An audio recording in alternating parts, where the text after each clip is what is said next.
now I want to talk about maybe the most underrated position group, maybe a group that isn't getting all the notoriety, but you think, hey, that's a collection of some solid dudes there in that room. And I got to give a shout out to Hugh Freeze here. I'm going to stay on the offensive line. I think Auburn's really upgraded on the offensive line. I think you're going to see it this year. Really giving the ability in that RPO style system to be dangerous running the ball. It's going to help Peyton Thorne out a lot. You look at them, bringing the gunner kid over from Western Kentucky, bringing Avery Jones over, a guy that's very, very reliable. You bring the two kids from Tulsa, Dylan Wade and Muskrat. You get too tall from the JUCO ranks, and that's a place. And it's weird. It's been weird to see Auburn struggle with offensive linemen. I mean, that's a place that you look at some of the offensive linemen Auburn's put out, and that's what they're really known for. Offensive line and defensive line. That's really how they kind of rose up. So I think Hugh Freeze, that's one of the reasons I've got Auburn going 8-4 this year, is because the offensive line, I think, has upgraded that much. They've added some help at the skill positions, obviously. It's going to be interesting to see how Peyton Thorne does, how good his legs are in that style system, if he can be a legitimate threat to be able to run the ball, keep the ball, pull the ball in that RPO system and hold guys there. But I really expect Auburn to take a big step forward on the offensive line. In terms of that, just talk a little bit about how big of a get it was for Hugh Freeze to bring in Philip Montgomery as his offensive coordinator, because at times you would watch that Tulsa team. They went on the road to Ole Miss, I think it was either last year or the year before, and gave Ole Miss all they could absolutely handle. They were a throwing the ball type team all over the yard with their quarterback goes down. They bring in a running quarterback, and they absolutely ran it down Ole Miss's throat with that kind of mentality.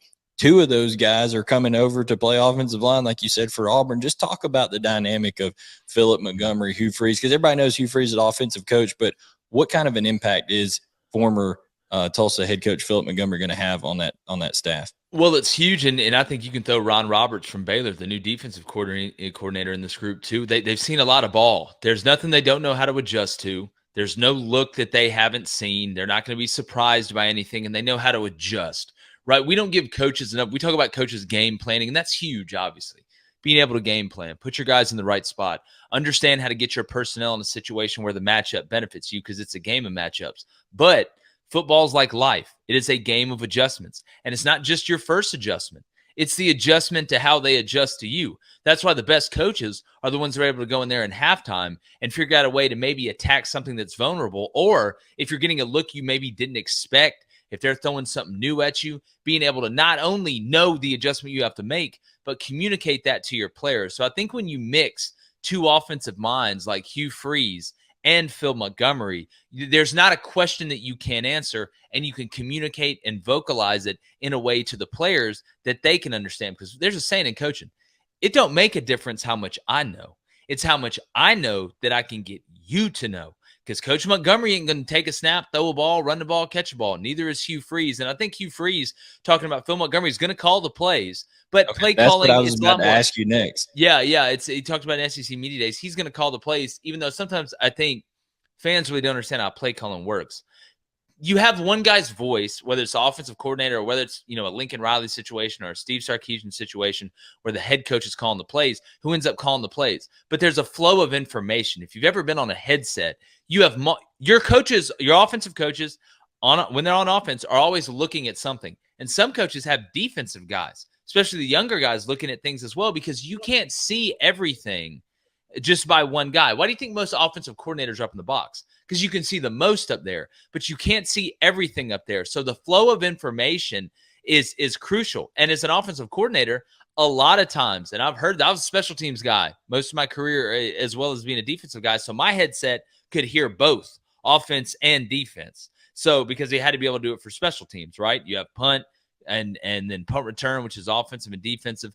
You got to be able to talk to both. So I would hear the communication between the head coach and the coordinators. And a lot of times, if the offensive coordinator is the one who's calling the plays, he's asking, "Hey, coach, what do you like here? What are you seeing? What are you feeling? Hey, it's 3rd and 2. What do you want to do? Hey, let's run it. Let's get in 12 personnel and run it. What play do you like?" And then he'll tell you the play that he likes. So it's a flow of information. Hey, tight ends coach, what are you seeing up there? What's the nickel doing? What's the will doing? Are they overplaying it? A lot of times, like when Lane Kiffin throws the clipboard up, right after the snap. People say, how does he know that? Well, I'm going to tell you how he knows it, because he probably asked the wide receivers coach who's up in the booth what that safety's doing on play action, and they caught him with his pants down in front of the whole high school at the musical and hit him 2 plays later, called a play to set up another play. So I think that's huge as well, something to kind of get into the headset. A lot of people probably don't know. It's not just the offensive coordinator saying, hey, here we go, we're going to run this, and everybody just shuts the hell up.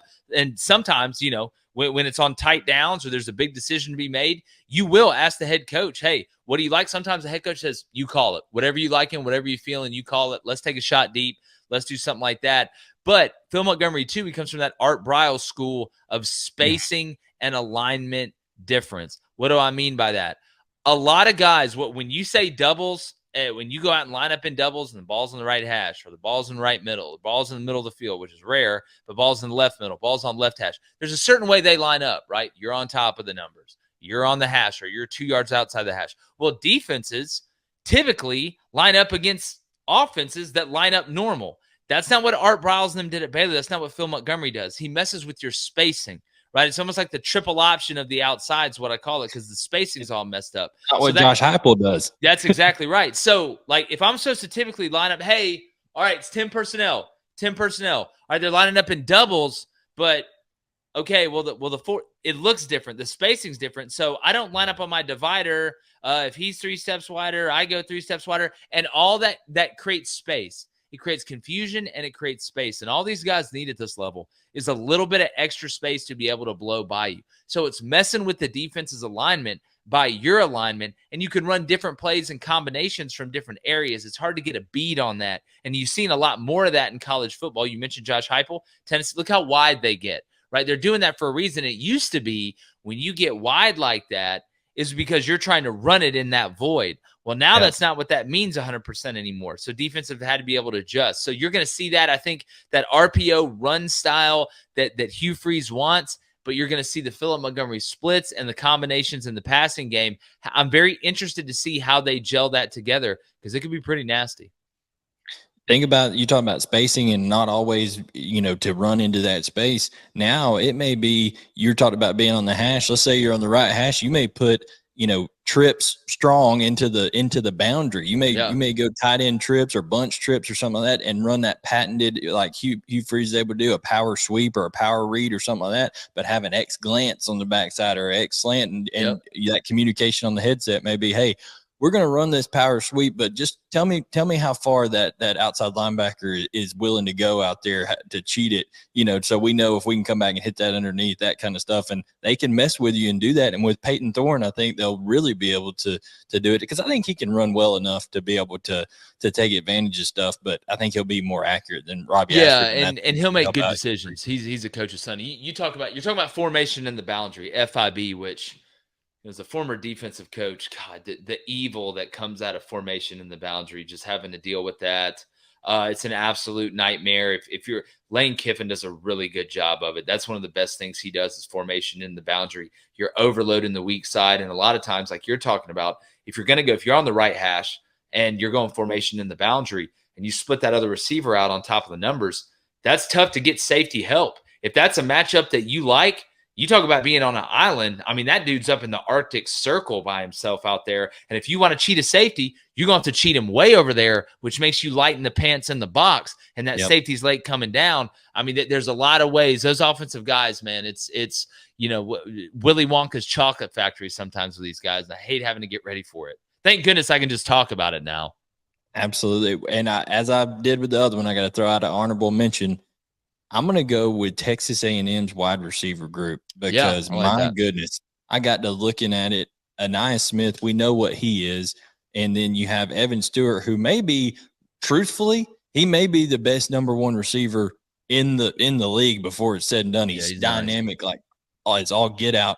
You have Moose Muhammad. We know the NFL pedigree there. And then Noah Thomas is a guy nobody talks about. He's 6'4", 200 pounds, that is just out there running wide open for Connor Wigman to throw the football. They got good tight ends as well. So that group is a little bit underrated, I think, Jake. I agree. And the more they play, the more they're going to grow up. And the more they grow up, the more experience they get, the more dangerous they're going to be. And they're going to be able to grow with Connor. That's why I keep telling. And A&M fans, I have A&M going 8-4 this year. I got them beating Bama at home. and I keep saying, I've said this for the last 2 years, 2024 is the year. 2024 is the year. You're going to be old up front and experienced. You're going to be older at quarterback, talented and experienced. You're going to be older at wide receiver, talented and experienced, and they get to grow together. It's one thing to kind of mix and match guys from the portal that have played at different places. It's another thing to grow in the same place and grow in the same system, right? That's a totally different thing. And that chemistry, especially on game day when the bullets really start flying, that's how you turn into a dominant team.